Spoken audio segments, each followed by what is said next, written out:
Good afternoon and welcome to Wind Down Wednesdays with Vitamin C. And today I have Miss Kendra McRae, which is a mental health therapist, on the live with me today. And today we're going to be talking about mental health awareness. And Kendra, can you just tell them a little bit about yourself? Sure. I'm Kendra McRae, and I am a licensed clinical social worker. I graduated with my master's in social work in 2015. And so I've been doing therapy and clinical case management since then. Um, Before I had my baby girl, who's 5 months old, I ran a private practice as well, where I primarily saw adults and young adults treating like depression, anxiety, and other mental health issues. Oh, awesome. Well, I'm glad to have you joining me today. Yeah. And we want to get right into it. Okay. Um, Therapy is one of the bravest things you can do. It Yeah. means that you want to make a positive change. It means you're willing to take ownership of your life, roll your sleeves up, and do some hard work. It Yeah. takes a tremendous amount of courage. So today, like I said, we're going to talk about mental health awareness, some things that you can do to seek help. And I have a few questions for you. And then I'm going to allow you to share whatever you would like to share as well. Sure. Sounds good. All right. Let me get to my stuff. All right.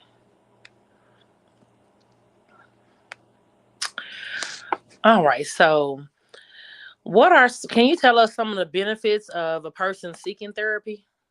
Yeah, I think, one of the main benefits I would say is just increased self awareness.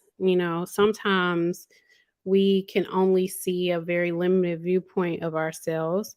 And I think therapy allows you to have an outside person to look in and also be able to give you even more perspective. So, definitely increase self awareness, ability to process and talk through your emotions and thoughts.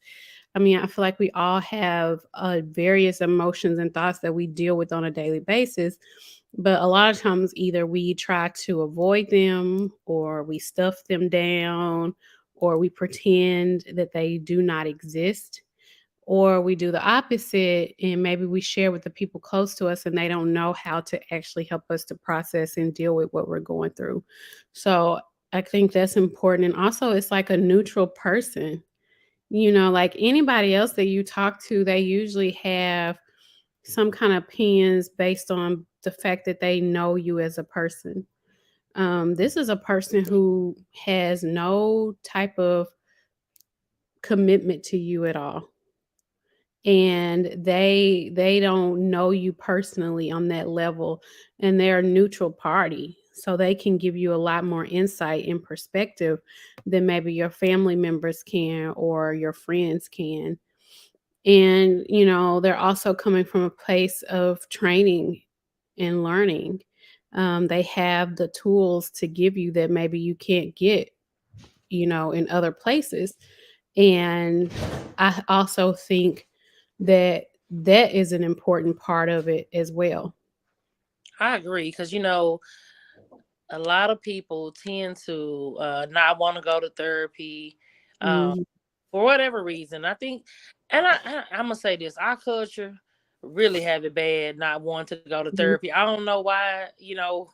Some of us think that therapy is such a bad thing when Mhm. really it's very beneficial. Mhm. Um, and it's just like, I mean, and I understand what you're saying. Far as certain things, the person may not be able to talk to their friend or family about, Mhm. and I understand you're talking to a complete stranger, but sometimes it may be easier because this person you don't feel like I'm telling them all my personal business and they're going to judge me, or they're not going to be biased. So I think I think it's a good thing to do that as well. Far as talking to a therapist, someone that you don't know, Mhm. um, so you feel more comfortable, so to speak. Um, but I mean, like I said, I just don't understand why people, shy away or thinking therapy is such a bad thing. So, what can you tell people out here that may want to seek therapy but don't know how about going about starting therapy or finding a therapist they can go to? Yeah, I would say, like, if you think about, like, going to the doctor, like, if you have something wrong with you, like you have a cold or you have an illness that you can't fix at home, you're gonna go to the doctor. Right. And you're not gonna think twice about it. Like, you're gonna make a doctor's appointment because like, this is something that you need medicine for, and you can't you're not gonna feel better. Right. That's a good analogy. That's automatically what you're gonna do. If you have cancer, you're gonna get chemo, Right. right? So I would say, like, think about it in the same way. Like, if you go to the doctor for a physical illness, why won't you go to a therapist for something that you're dealing with mentally? And really thinking about, like, it's the same, it's no different. It's the same thing. Just like you go to the doctor for a physical illness, you go to a therapist for a mental illness or a mental problem or emotional problem, or just being able to talk things through. And so I think it'll be helpful when people start to see it and view it on that same level. Like, just like I'm going to a doctor to take care of my health, I'm going to a therapist to take care of my mental health. Right. I Mm. agree, and it's very important. I mean, Yeah, because it start with the mind. Uh, right. you gotta take care of your mental health, as you stated. You have to take care of your physical health as well. Right. Um, so let me ask you this: have you ever became attached to a client? No, I wouldn't say so. I think, as therapists, I definitely think we develop relationships with our clients. And I would say it's on the level of, you want to see them do well and you want to see them succeed. You want to see them feeling better. You want to see them reaching their goals.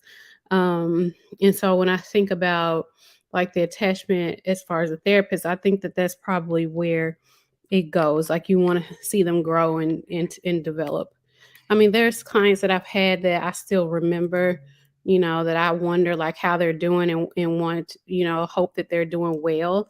And I think, most therapists probably have some clients that they remember in that way, but not necessarily an attachment like you would to a friend or a family member. Right. And I know sometimes, as far as you being a therapist, you take on so many other people problems and you listen to so many other problems and issues. Do sometimes you feel like I need to go get therapy for myself? Yeah, I think it's important to get therapy. I think therapists should, or if they feel it necessary, that they should have a therapist. Because I look at it like this: as being a therapist, you're still a human. Right. And just because you're doing therapy doesn't mean that your life stops, or that the things that you're dealing with stops. Like, you still have those things going on. So I definitely think it's important. And I think about it like this: is that you can't pour from an empty cup. And so if your cup is empty, how are you going to be able to fill up somebody else's cup? And so the process, even being a therapist, or even any other roles, being a mom, being an employee, it's all about filling your cup so that you can fill somebody else's cup. And so as a therapist going to therapy, that's how I look at that. Right. And I'm sorry. I had to change my audience to public because it wasn't on public, but it's still being streamed live on my Facebook as well as on YouTube and my Wind Down Wednesday page. But I had to change because sometimes I don't know why my page is public, but when I stream live, it don't stream live. I have to go in and change the audience to public. So I'm Yeah. like, I want people to get this information because there's some good information, and especially with all the issues. I mean, things that's going on in the world, and a lot of people dealing with mental health. Um, Mhm. because just like the DJ Twitch did, Yeah. suicide, and do you feel like, a lot of people do mass well, I can, I mean, I know we know, but do you feel like sometimes people mask behind certain things and people not able to Yeah. see that, they dealing with depression, or or feeling low, or having suicide thoughts? Yeah, I feel like, depression, mental illness is like a silent, for a lot of people, sometimes it's a silent killer. For whatever reason, people don't always share what they're feeling and what they're experiencing. And for some people, you know, being happy, like what we seen with Twitch, doing dances, all that stuff is just kind of like a cover up in some ways. Or even just an escape from those feelings. And sometimes it can be really hard to know exactly what people are feeling and thinking. I think it's so important to ask the questions, like, to really ask people how they're feeling and really to be present. But the truth of the matter is, we don't always know.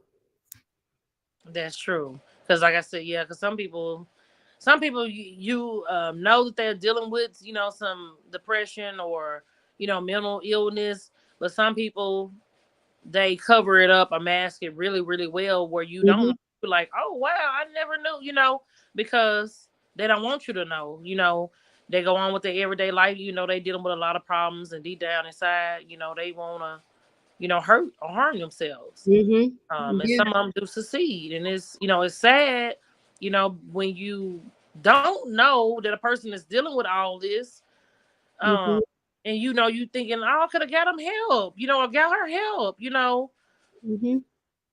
and like I said, it's just sad, and it's heartbreaking, when Yeah, a family or loved one, or friend, you know, take their own life.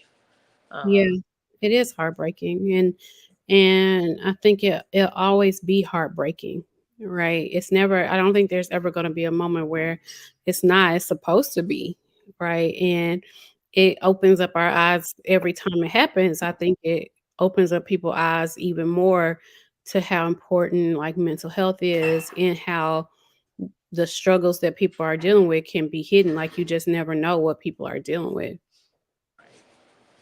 right.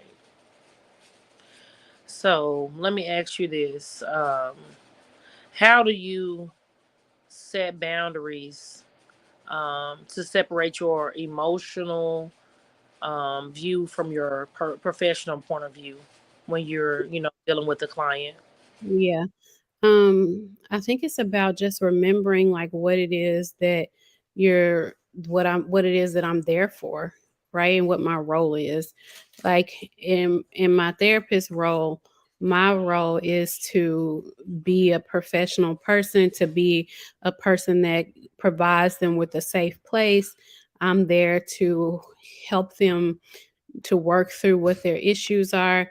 And so that's in that role, that's how I show up, right? And a more emotional role, I think, maybe like how I maybe show up with my friends or with my family.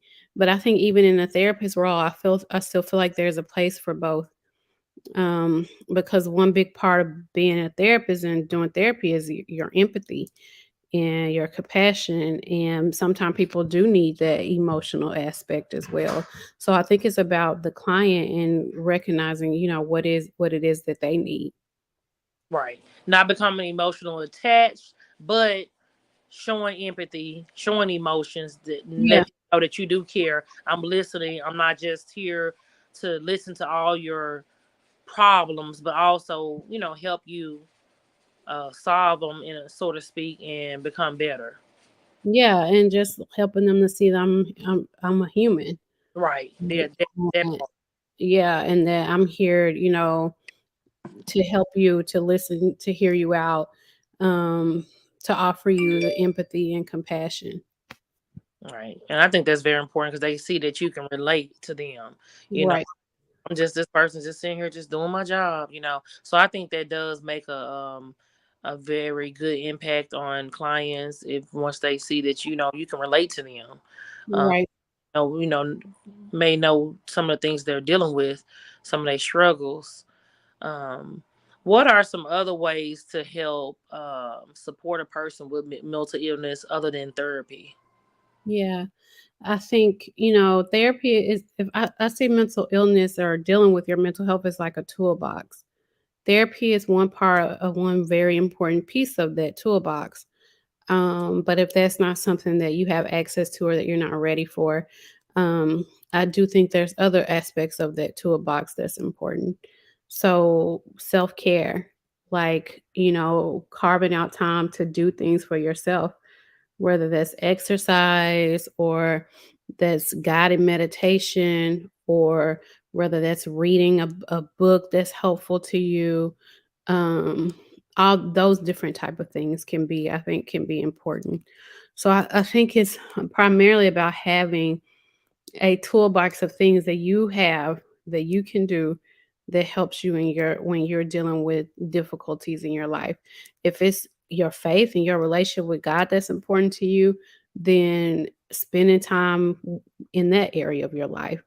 If you feel like exercise is your place of relief, spending time in that area of your life. Yeah, yeah, that's some good things to go about and do. It all Yeah. very important, part in your life, and it can help you get through, them dark times. Mhm.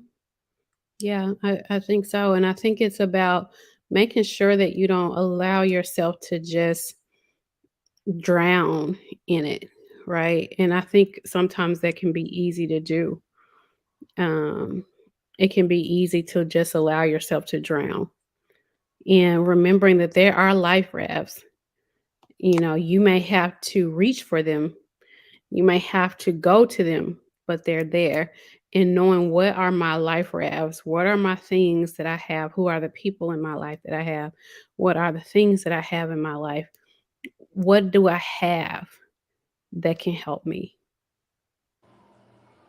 That's good.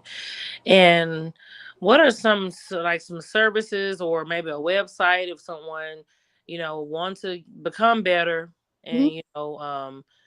be on the path to being better mentally? Um, Maybe a number they can call, maybe a website for those that are watching and listening. Yeah. Um, I mean, look, I think the mental health crisis line is a really good one.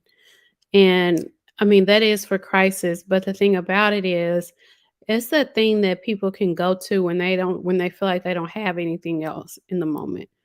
It's 24/7. It's you can call at any time. And now they've made it so easy with the National Mental Health Crisis Line. It used to be like a long, I'm looking it up also. It used to be like a long phone number that people had to call. And now they've shortened it to where even the number is really short. And it's 988. And so all you have to do is dial 988 and you can be talking to somebody who can help you through like a mental health concern or through a mental health crisis. You can talk to a trained counselor and trained crisis professionals. Oh yeah, that's awesome. Yeah, because trying to call a long number, they may be like, "Forget this. I'm just Yeah, gonna I'm okay not do what I'm even gonna do." yeah. Yeah. So They I just dial that three digit number. Yeah, they can get them quicker than somebody that can help. Hopefully, what I'm saying. Take their mind off whatever they had, on their mind to do. So let me ask you this: if someone was to um let you know, hey, I want to commit suicide. Are you guys at liberty to? Do you? Do you? I mean, because I know it's confidential and stuff like that. So do y'all tell someone, or I mean, if you can't answer that question, that's fine. No, you're fine. That's a good question. I think one thing when you're a therapist, we do have limits to confidentiality. And one of our limits of confidentiality is if you say that you're planning to hurt yourself or someone else. And then my role is to find the best way of getting you help, right? Whether that is getting you to a hospital or emergency room, getting a welfare check just for a police officer or someone to come and check on you, getting a safety plan together to where we can discuss ways of keeping yourself safe. So there's always going to be resources and tools that we utilize when people say that they're suicidal. Okay. Well, that's Mm. good. That's good. Yeah, I was and just wondering because I'm like, I know, I know a certain thing, but I'm like, I know it got to be some guidelines where y'all have to, make sure a person, because don't hurt themselves or like you said, hurt others. So yeah, that's yeah, we will do it. We try to do everything we can to keep people safe. Sometimes it's not successful. Sometimes people don't tell the therapist, or sometimes people make those decisions without seeking out any help. But we try our best when we are made aware, we try our best to keep that person safe. that's good. That's good to know. That's good to know. See, this good stuff, and hopefully, and thank you all for the have tune in. Um, Today we're talking about mental health awareness. Is very important because these are the times and these are the days. Things are happening. A lot of people are dealing with mental illness, haven't been diagnosed, never seen a therapist, but it's if you see signs, don't let it go on too long. Whether it's in your kids, in your friends, let them, let it be made aware of so they can get the help they need to be able to still live a successful and healthy life. Um, Yeah, we want them to live a healthy life, mentally. It's ways and different things that can take and services that can be provided to help them become better. Uh, yeah, yeah, I agree. And I think just remembering like your mental health is as important as your physical health. As much attention as you put into your body when you're sick and you're focused on making sure you get well, is the same attention and focus that you have to put onto your mental health and your emotional health. that's very true, and that's a good way to look at it because they always said, a mind is a terrible thing to waste, Yeah. and to be honest, it really is. Yeah. It really is. Because it's just like I said, it just be so heartbreaking when I see, like I saw the one of the rapper, I think he's from Atlanta, his girlfriend had, she had been dealing with mental illness when she was aware of that, but like everybody was like, oh, they look so, they were so happy and she looked so happy, Mhm. and she said she had came to that place several times, but she just this time she wrote him a long text and told him that she loved him. It wasn't him, and this time she actually just went on and jumped off. Jumped in the river. And Mhm. she was young. She was like in her 20s. And I was just like, that was so sad just reading about it.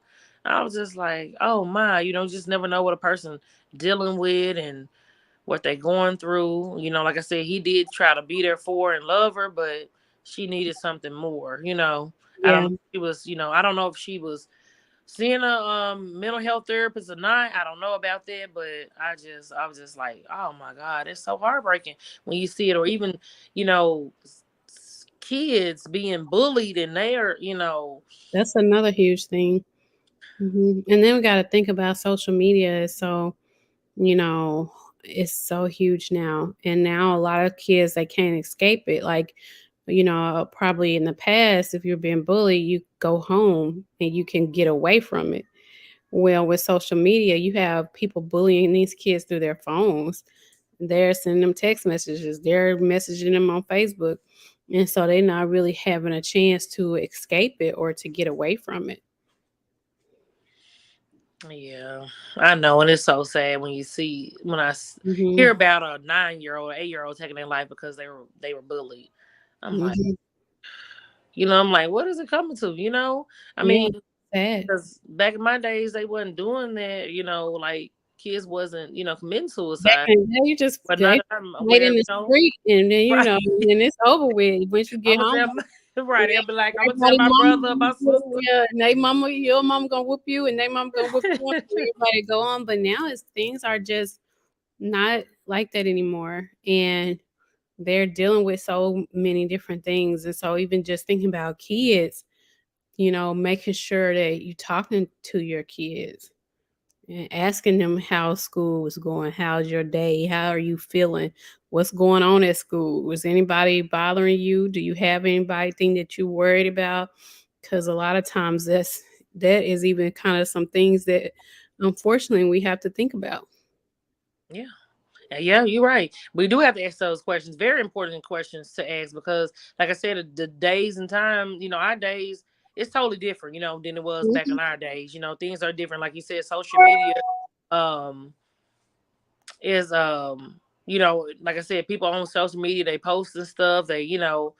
and kids, they, on social media when they shouldn't be. I feel like at a certain age, but they create profiles and they be underage, you know what I'm saying? But they say they 18 so they can get them a profile. Because the kids so smart, they know how to Right. do things. So it's just like, us as parents, we have to make sure that we're monitoring stuff like that, their phones, you know, Mhm. their Everything. right, their if they have a, social account, their social media account. um, Mhm. You have to, because it's just like I said, it's just the world we live in. Like I said, and just so much, not only just peer pressure, but it's just, I mean, kids deal with a lot of things. They do, and for their safety and their, mental health and their emotional health, we have to keep an eye on it and, make sure we're monitoring, make sure that we're asking the questions. Yeah, that's very true. Yeah. So, is there anything that you would like to share with someone that anything you'd like to share as far as that you a lot of things that you see maybe see a pattern of or things Yeah. that ways to identify a issue or Yeah. I think, thing that I like to share, generally is to remember that there are resources out there, and don't forget that there are life rafts out there. You just have to get to them. And as far as identifying like mental health issues, noticing when people are not themselves. We all get busy. I mean, life is just busy. And making sure we just stop and check in on people that we love and that we care about, even if it's a simple text message just saying, hey, I'm thinking about you. I just want to check in on you. Noticing things that people are doing that may be out of character. We may not always see and we might not always know, but knowing that you can be present and that there is help out there for you, I think is important. that's very true because like you said, they may not always you may not see it all the time, but Mhm.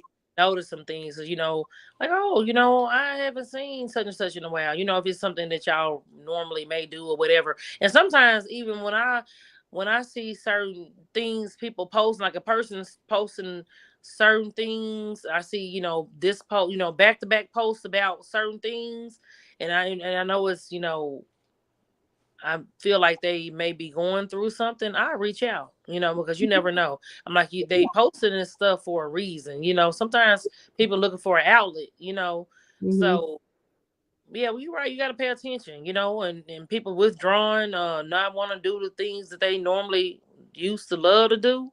Right. That's what you got to pay attention to.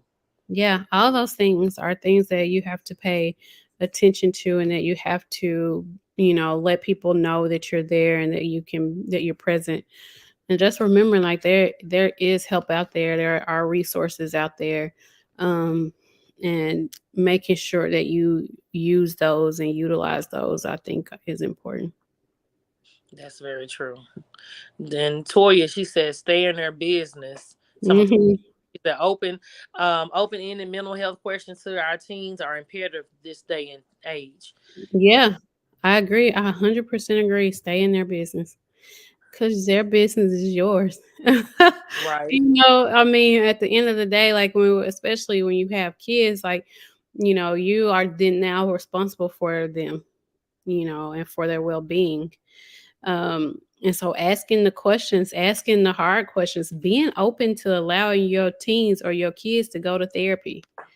not holding them back from that. If you see that your child or your teen is dealing with something that you might not have the resources for, we can't do everything. Being willing to take them is to speak to a therapist. Right. Or even go as a family. Yeah.